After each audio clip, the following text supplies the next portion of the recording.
Ladies and gentlemen, welcome back to another episode of Cage Talk. Today, I have an English professional MMA artist and kickboxer.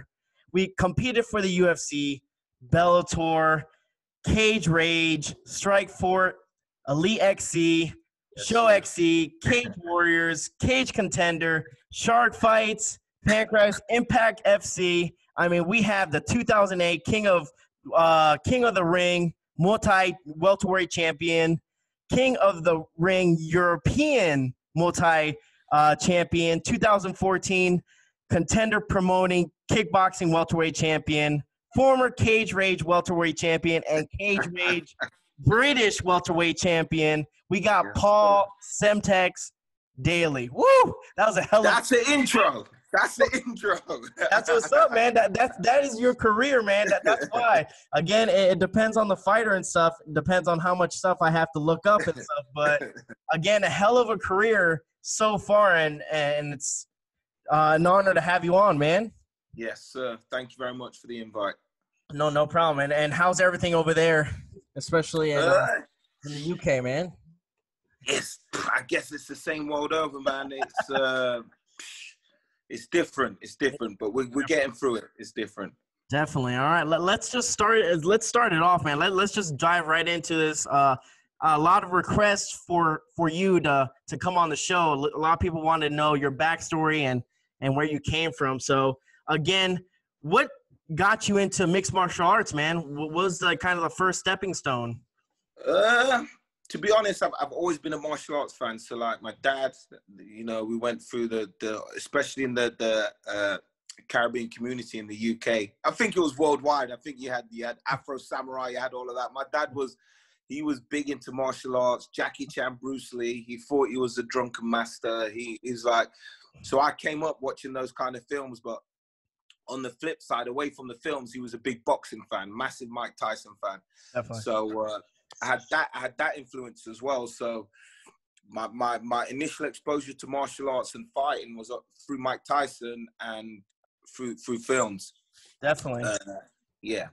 And I mean, you can tell, especially your style and the way you fought, man, your stand-up game was disgusting. I mean, shit, it was just crazy. You put people away. Again, you fought a who's list. I mean, you fought Nick Diaz to Jake Shields to John Finch, so George Masvidal. I mean, you fought everyone. Scott Smith. I mean, that face plant, man, that was a hell of a punch. I mean, you had probably the nastiest left hook in the game, man. It was just so disgusting, and it was fun to watch. And again, we'll get right into it.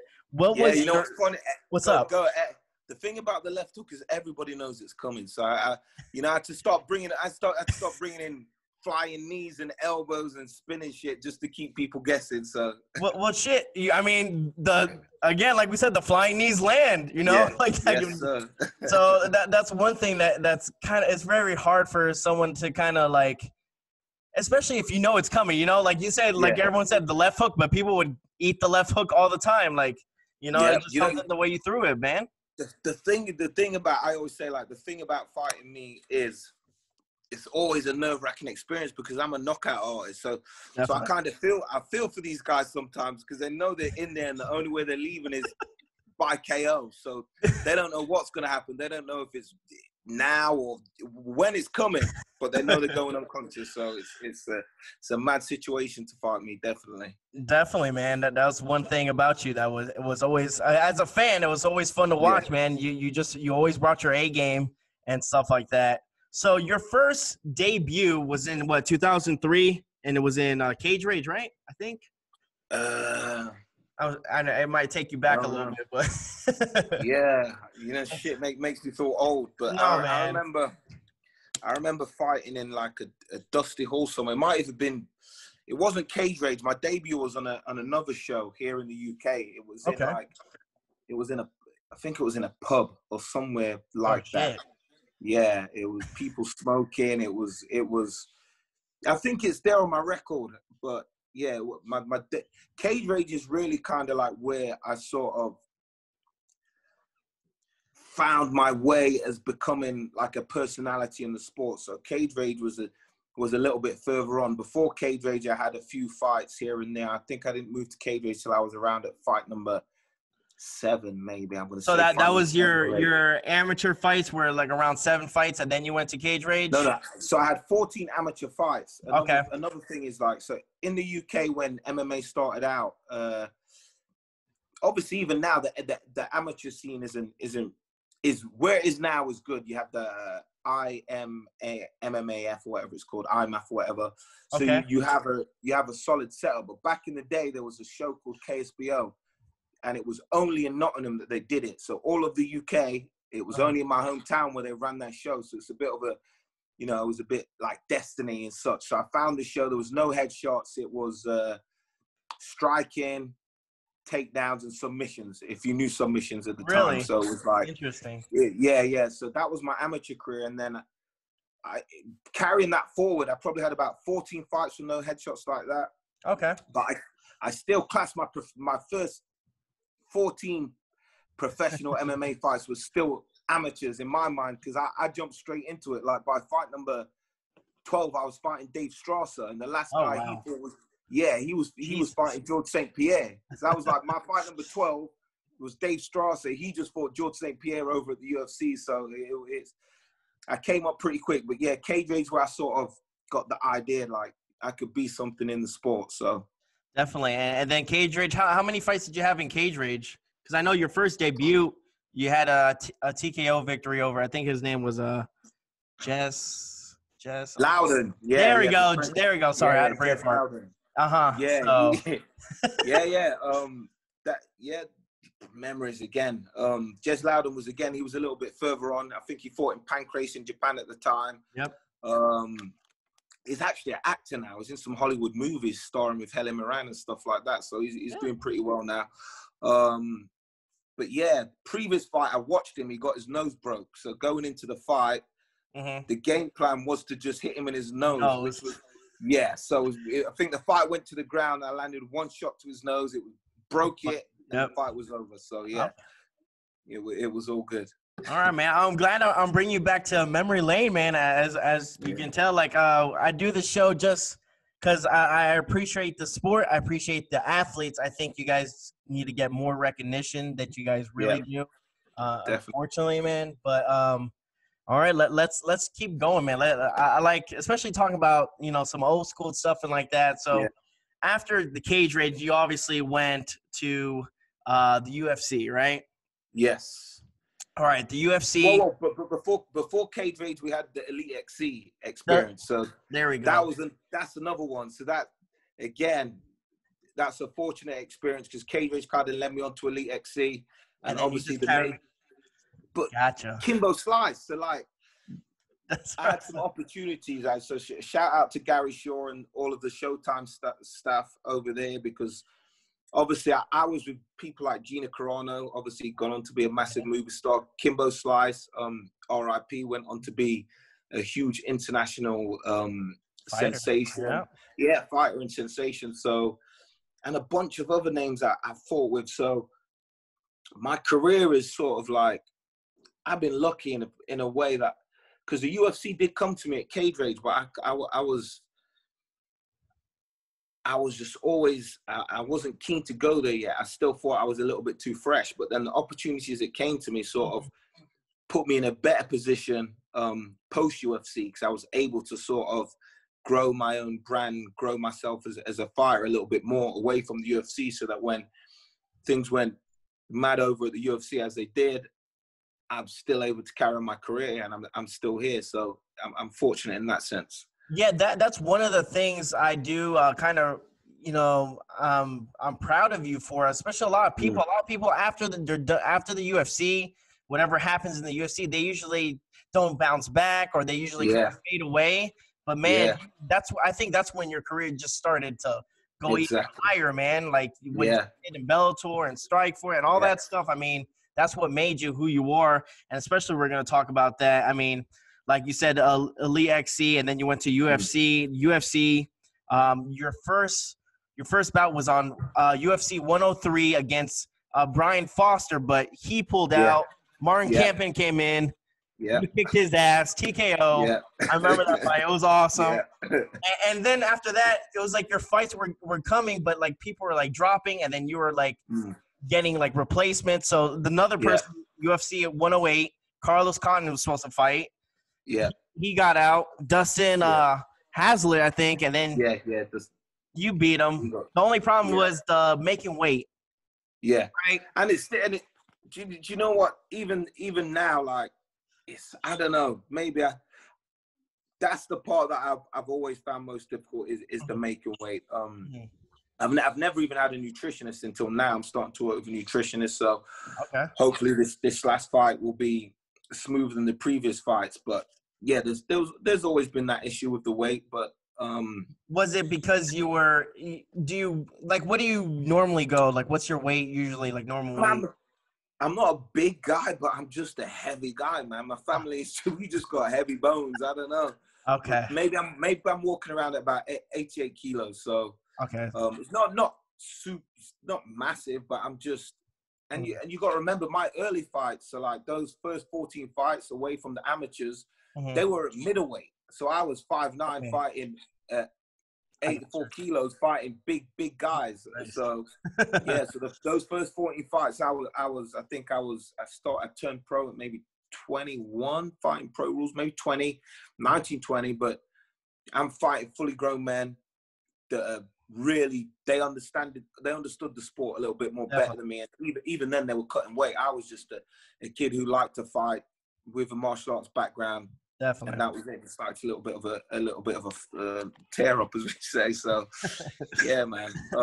Definitely. Yeah, the weight's always been a problem. I've took like at Bellator. I've had 2 occasions where things have not been right, but I've showed a little bit more better consistency there, I feel. And the last fight, obviously being with the whole COVID pandemic and all of that, I'm going to use that as an excuse. But still, I know other fighters made weight, but the situation wasn't ideal for someone who struggles with making weight anyway. Definitely. So. Okay, no, that's understandable. And that was supposed to be due for like October 1st, right? That was supposed to be that fight? Yeah. That would have been nice, yeah. So well, regardless weight cut or not, I mean, you knocked him out. You knocked Dustin out. And then you fought the famous UFC 113. You fought Koscheck, where there was obviously some bad blood again towards each other. Can you go through that whole little idea of what happened, just in case no one knew what happened? Yeah, so like the build up was mad. Like we didn't. I don't really think at that stage the kind of animosity that we had in the bad blood and the smack talking or whatever you want to call it. It wasn't really. Now, people understand the concept now, but me and Josh, we sort of built this fight up so a lot of eyes were watching. MMA Underground, which was the biggest website at the time, I put out like a little competition about someone give Josh Koscheck like a new haircut because this blonde afro shit is not working for him. So I don't know how many entries we had, but we had hundreds of thousands of entries, and it was catching on, and Koscheck was coming back with stuff. So going into the fight, like we had that tension, like there was a little bit of beef there already. So that tension, and also that, I mean, whoever won this was going to face GSP as well. You get me? Not just face GSP. So if I'd have won that fight, I would have been in the Ultimate Fight House as a coach. The coach, well. So, yes, I remember now. Shit. Yeah. So there was a lot on the line. So we had the beef, we had a massive opportunity, and so the fight went out swinging as I normally do. He shot in for a takedown. This is what people forget. He shot in for a takedown. I sprawled. I threw a knee. It missed him. And he was grounded, but the knee went way past him. It missed him, and but it's because I stopped his takedown. So if we would have carried on, the momentum was there. I was close. I was on the inside. Who knows what would have happened? But I threw the knee. He said it landed. It didn't. But anyway, people forget that. And then he came out, and the fight was what it was. My ground game wasn't where it needed to be at this sort of level, and his wrestling was superior. So he took me down. He controlled the fight. So after the fight now, obviously, I'm younger. I'm not aware of the eyes watching the fight. Tempers are high, and I couldn't get to land a shot. cleanly in the fight, and even the infamous punch that I throw afterwards, I didn't He get blocked to land it. He it kind of cleanly blocked anyway. it. So shit, I got kicked out. I didn't even knock him out for it. So, But you know what? I think it might have been worse if you would have knocked him out. To be honest, I could have been banned by the commission for longer, everything. possibly. Yeah, for everything. But to be fair, the commission they went easy on me because Dana said and did what he did. So I think shortly after that, I was able to come back and I fought at Shark Fights in Australia or somewhere like that. But that was the situation that made me infamous. And like, if people are if I'm doing positive things or whatever, or people want to make reference to something, that they always make reference to that. But I'm so past that it's not even. Well, the situation with that kind of bothers me. And it's not that, I mean, yeah, obviously you messed up. You were younger. Everyone makes mistakes. Yeah. I understand. What you did wasn't right. I understand. Yeah. But the way Dana White took it, he was kind of hypocritical because I didn't. Okay, so here's an example. So you have what you did, right? You're up and coming. You're making a name for yourself, right? Yeah. But then you get banned for the UFC for throwing a punch, which, again, Josh Koscheck he wasn't hurt. He was fine, right? But then you get Conor McGregor, who decided to sneak into the New York, throw chairs, break the glass on the bus, and injure people. Yeah. He really gets fined, and, I mean, obviously he goes to jail, but he gets the fight again still. Yeah. So where is that so UFC is going to be okay with this guy actually injuring someone than someone throwing a sucker punch? That's where I'm like, so what would happen if you were Conor McGregor and Conor McGregor would have thrown that punch? He would have been okay, right? They would have been like, oh, no. It would have been fined, right? They would have fined him because he's the money guy. Correct? And that's what it boils down to. What can I say? It boils down to money, and it's just business. They can't get rid of Conor because he's worth too much to the company. Exactly. But it should like when you come to consider the situation, it should be more than that, but it's not. It boils down to money. It's like it is what it is. And that's one thing that kind of bothers me still. It's just like I see that happen, and I'm like, but then they use him throwing a chair and attacking the bus as promotion for the next fight. Like, that doesn't make sense. Like, you shouldn't. Exactly. Maybe if the business just was where it is now, things would have been done differently. Because, like you say, that could have been done. Koscheck Daley too. He lost to GSP, and maybe Dana looks back and think he missed out on some money there on doing the rerun or whatever. And then Bellator tried to jump on it and do the rerun. But then Koscheck pulled out. I think he got knocked out or whatever. No, he pulled out and then he got knocked out and then he retired. So So again, that's one of the situations I wanted to talk to you and ask your opinion, just because it kind of bothers me. As you saw, I was talking, I was kind of getting flustered because it's frustrating, especially with your potential. You were the best, at that weight, regardless. Yeah. And what would you have done? What would you think if, say, nothing of that happened in the UFC? Say you never threw that punch, you never got – where would you think would be right now? Because, again, like we were talking about your career, how it still kind of skyrocketed after UFC. What do you think if you stayed in the UFC? I definitely think I would have ended up fighting GSP 100%. Not only because even if the opportunity of fighting Koscheck wasn't to fight GSP. Remember, I came in, I took out Campman, who was number 3, and I was so cold.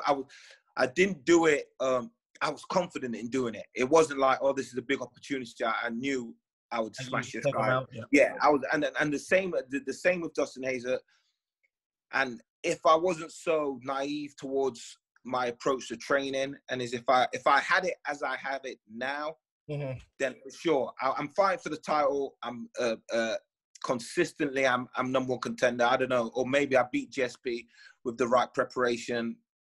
Who knows? But I always say this: I was moving so fast in the UFC that Koscheck, Ultimate Fighter, fight GSP, win or lose. Who knows? Maybe 4 or 5 more fights. And then my star's fading. So sometimes I say everything happens for a reason. Whereas now, 17, 16 years down the line in the sport.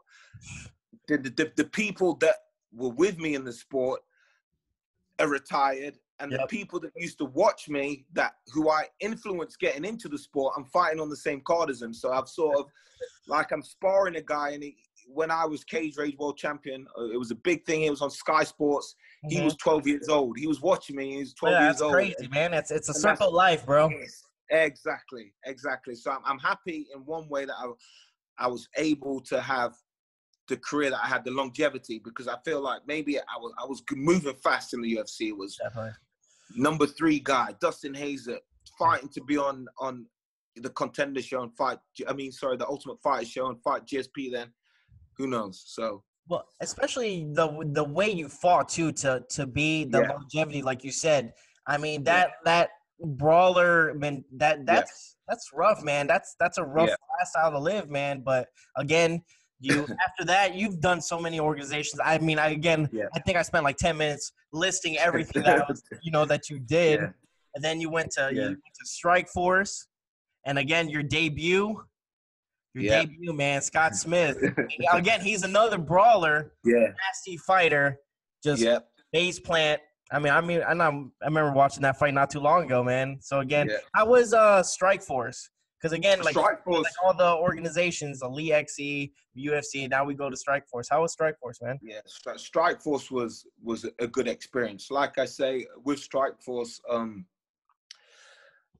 there was Ronda Rousey there, wasn't it? So that every promotion I've been at, there's been someone that's been getting a lot of push, which has brought more eyes to the promotion, which has done me good. So at that stage, there was Ronda Rousey. Then obviously Fedor came on board. But working with Scott at that stage was brilliant, because he hadn't been to the UFC. He was so focused on becoming the rival and overtaking the UFC that the stuff he was doing was just straight aggressive business tactics. Promotion was mad.